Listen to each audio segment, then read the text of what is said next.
toutes et à tous. Alors aujourd'hui, j'aurais aimé parler des peurs du chaser. Donc je ferai deux vidéos. Donc la première où je vais exposer les peurs et la seconde qui sera la réponse aux peurs du chaser, qui sont souvent non fondées ou ce sont de simples projections. Parce que sinon, ça va être trop long. Si je fais tout d'un coup, ça va durer trop longtemps. Donc la première peur que j'ai identifiée, c'est la peur de se tromper. La peur de ne pas être sur un parcours de flammes jumelles, de s'être fait des films et d'être obsédé. Donc souvent, quand c'est des parcours qui durent très longtemps, de se dire, voilà, je suis obsédé par cette personne, c'est une simple obsession, et en fait, je suis dans l'erreur, quoi. Et là, ça remettrait beaucoup de choses en question pour le chaser parce que ça mettrait en doute sa capacité de discernement. Parce que le chaser, il aime bien avoir des infos sûres, il aime bien être sûr de lui, il aime bien avoir des preuves. Donc forcément, le chaser, avant d'en arriver à la conclusion d'être une flamme jumelle, il a fait des recherches, il s'est renseigné, il a un peu tout retourné, il a tout analysé. Donc si il apprend qu'il s'est trompé, il va se dire, en fait, il va perdre confiance en lui. Il va se dire, si j'arrive à me tromper pendant autant d'années sur un lien qui, à première vue, paraissait toxique, le chaser risque de perdre confiance en soi. Hein. Donc, c'est vrai que c'est assez difficile à imaginer s'être trompé, hein, de s'être fourvoyé dans cette relation. Ensuite, ça va être la peur d'être devenu fou ou folle. Donc ça a collé à la première peur, c'est-à-dire de se dire finalement mes capacités mentales elles sont altérées, je perds la tête quoi, je deviens folle, je me fais des films et ça fait peur parce que le chaser il a toujours essayé de maintenir une certaine hygiène mentale, on va dire, une certaine stabilité mentale et là vous imaginez bien que ça fait peur, hein. C'est vraiment. D'ailleurs, je pense que beaucoup de chasers ont traversé une période où ils se sont crus fous, hein, où ils se sont dit mais c'est pas possible, deviens folle. Ensuite, la troisième peur du chaser, c'est le temps qui passe. Alors le temps qui fait son œuvre, hein, forcément. Donc le temps, c'est une bonne chose, mais en même temps, le temps, il joue sur l'aspect physique, sur énormément de choses. Et puis bon, c'est plus le temps passe et plus on se sent séparé de notre jumeau, hein, dans la matière. Les années font que le runner il avance de son côté et puis quand on est une femme la peur de même si on n'a pas la peur de vieillir on se dit mais est-ce que quand mon runner va revenir quel âge j'aurai, comment je serai physiquement, est-ce que le temps il aura pas il m'aura pas marqué, est-ce que mon runner va me trouver toujours attirante, est-ce que mon runner va toujours vouloir vivre avec moi, est-ce que ça ne va pas creuser un écart surtout quand les jumeaux ont une grande différence d'âge, est-ce que l'écart ne va pas être plus creusé.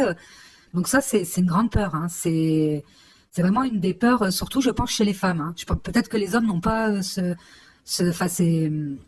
soucis-là avec le temps, mais c'est vrai que les femmes, même c'est même pas par sujet de, c'est même pas par coquetterie, mais c'est vraiment de se dire il m'a laissé d'une telle manière, quand il va me retrouver, est-ce que ça va toujours autant vibrer? Ensuite, la peur de ne pas pouvoir concrétiser certains projets.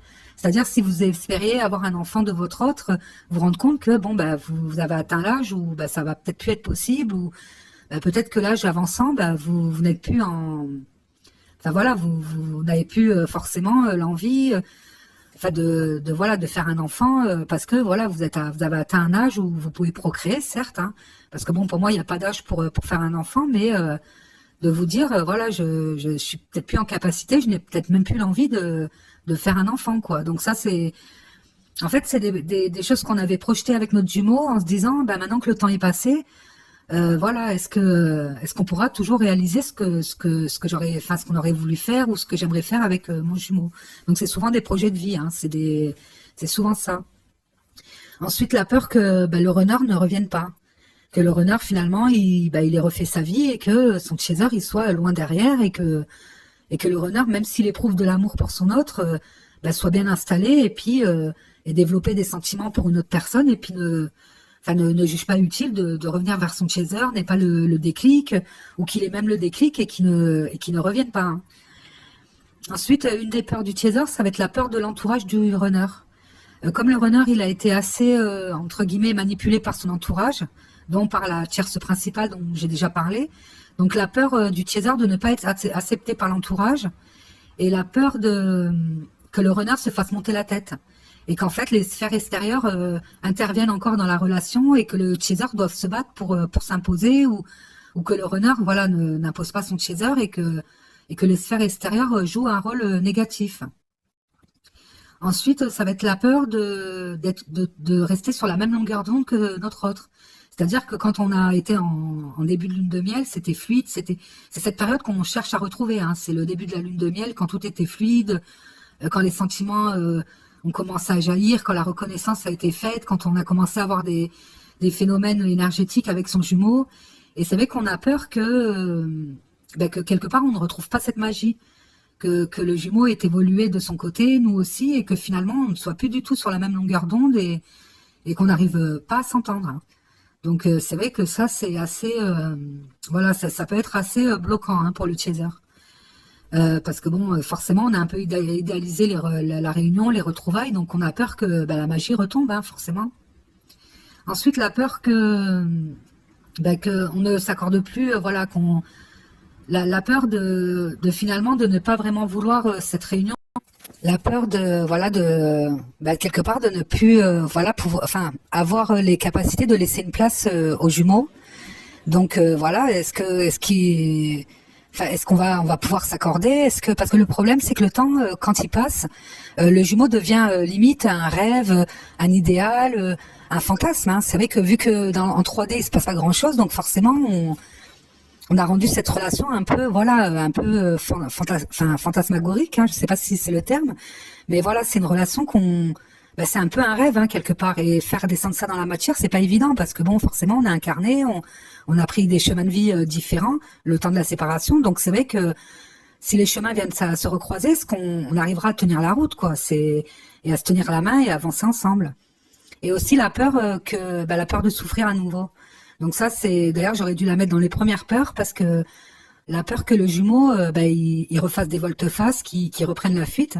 C'est-à-dire que à chaque retour du runner, on y croit, on croit que ça y est, c'est la pré-réunion, et puis finalement, ça retombe comme un soufflet, parce que c'est vrai que voilà, le runner, quand il est pas prêt, il peut faire de multiples allers-retours, de multiples fuites, et c'est vrai que le chaser qui a déjà beaucoup morflé, hein, excusez-moi le terme, mais c'est le terme exact, a peur quelque part que ça se reproduise, que les mêmes schémas toxiques se remettent en place. Donc au moindre comportement du runner qui ne va pas être aligné, ça va réveiller les peurs chez le chaser, et est-ce qu'on va être capable de les transmuter? Est-ce que ça va pas être la goutte d'eau qui fait déborder le vase? Parce que autant le chaser il a peur de continuer une relation qui ne mènera peut-être à rien, mais en même temps il a peur d'abandonner son runner.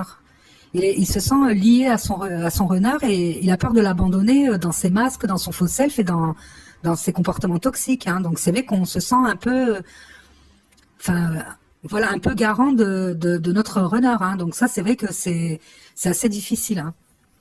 Donc voilà, je pense que j'ai fait le tour des peurs. Donc je vais faire un audio pour vous expliquer ces peurs, et puis faire voilà, vous expliquer pourquoi elles sont là, et quelque part, voilà, donner les réponses, hein, parce que souvent c'est des projections, voilà, les peurs, elles sont bloquantes, et c'est vrai que c'est souvent voilà, c'est des idées qu'on se met en tête, et puis voilà, et puis c'est tout à fait normal. En même temps, c'est ça, hein, parce que s'il y a une peur, c'est que quelque part il y a quelque chose à travailler et à transmuter, hein, donc c'est pas forcément négatif. Donc je vous retrouve pour le prochain audio. Merci.